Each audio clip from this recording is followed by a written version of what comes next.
There are some things you just can't win. The big stuffed toys at the fair, an argument with a men's rights activist, some games.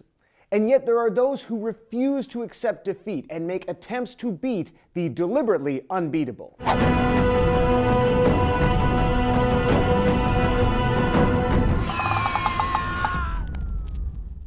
In 2010, a video appeared on YouTube of a man claiming to have beaten SimCity 3000, which I don't need to tell you is not a game you're supposed to beat.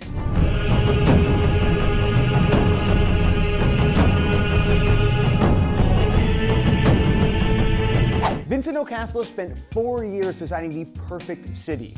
0 crime, 0 congestion, and the game's maximum population of 6 million. Basically, he beat SimCity.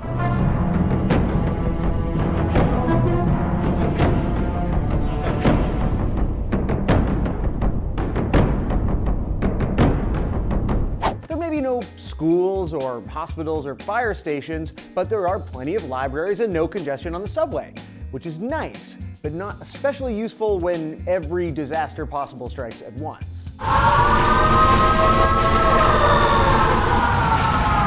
Gawking at videos of O'Caslow's creation inspires awe and fear. There are no abandoned buildings and 0 wasted space, and Sims work productively until they are 50 and then immediately die. Winning has its costs.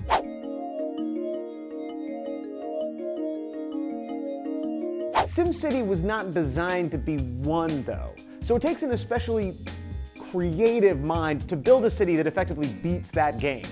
And so what else could we have been beating this whole time that we just assumed was unbeatable? How about Snake?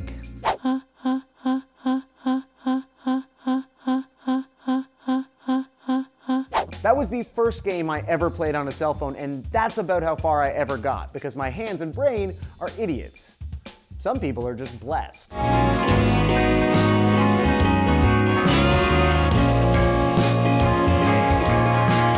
That would impress me on a normal day. This is insane.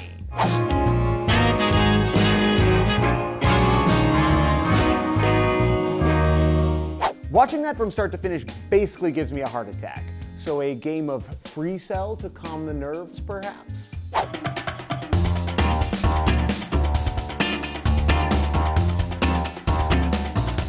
Of the 32,000 hands originally generated by Microsoft Free Cell, only game 11,982 has never been beaten. It's been attempted by plenty of humans and a few computers and maybe Chappie, I don't know, and the only way to beat it is to cheat, where you make a move, restart the game, and then undo that move, or some sort of Microsoft Windows Game Genie nonsense.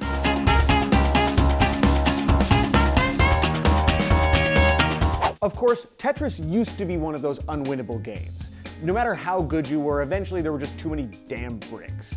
Then came Tetris Grandmaster, which is technically winnable via a complex process involving invisible bricks and credit sequence mastery.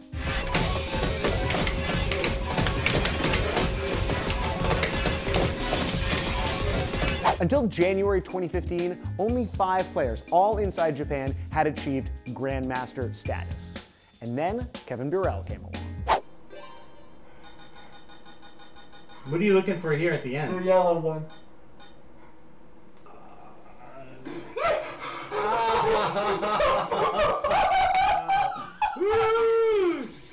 Burrell is North America's first Tetris Grandmaster. Finally, we have a hero again. Because let's face it, Billy Mitchell is not a dude that we should be looking up to. No matter what I say, it draws controversy. What? Mitchell is the face of a certain kind of competitive gaming. The first person to get a perfect score in Pac-Man, and the villain from King of Kong. And of course, both of those games are classic examples of the unwinnable kill screen. Kill screens are awesome. They look awesome and sound awesome and have an awesome magazine named after them, but I don't think they fall into the same realm of unbeatable weirdness as a totalitarian SimCity or the hypnotic terror of a perfect Snake game. Of course, we're still several years away from that most important of unbeatable games. Data on Kobayashi Maru. Subject vessel is third-class neutronic fuel carrier, crew of 81. I guess the Kobayashi Maru is just fancy future Flappy Bird. There was no way to win. A no-win situation is a possibility every commander may face. Has that never occurred to you? Kirk, you lying smarm machine. I don't like to lose. What do you think? Are those examples of people beating unbeatable games, or just people with too much time on their hands? What's your favorite impossible game? Of course, life is the greatest unbeatable game of them all, because eventually you lose when you die. Let us know what you think in the comments, and be sure to subscribe for new episodes of This Exists every week. Be excellent to each other.